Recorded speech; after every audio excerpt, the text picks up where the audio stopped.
I'm Kyle Tetting, Director of Research. Kyle, I want to talk to you about correlation, which is a key tool that you use in trying to balance a diversified portfolio.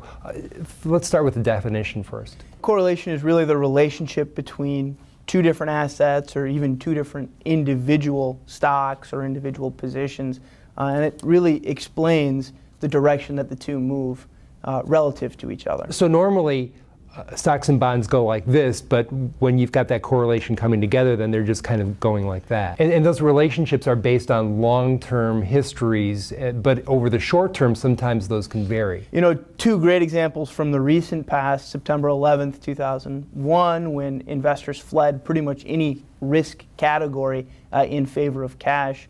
Another great example, the debt ceiling crisis that we had in Washington. And the good news in those kinds of events is that typically as the fear subsides, things tend to normalize. You mentioned some extraordinary conditions. What about economic conditions? I think the bigger issue for correlation is the long-term trend of the economy and kind of the prevailing interest rates and a couple of other factors. But one of the big things that we concern ourselves with are things like recessions. And what about now? We expect interest rates to stay low for a while and the economy to grow only at a slow pace. It's certainly a unique environment from what we've seen that's driven correlation up till now. What we're seeing with bonds in particular, the potential for rising rates, and stocks, the potential for slow growth, as you said.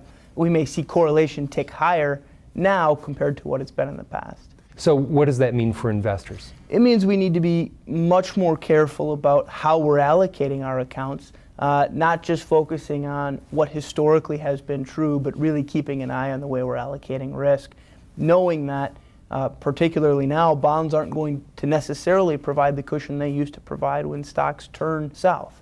What we can control is overall asset allocation, and one of the ways that we can diversify is to add not just stocks and bonds, but a number of other categories. So you can't do much about correlation, but it's something that you always monitor. It absolutely is something that we're always monitoring. As economic conditions change, it's really important to keep an eye on those relationships.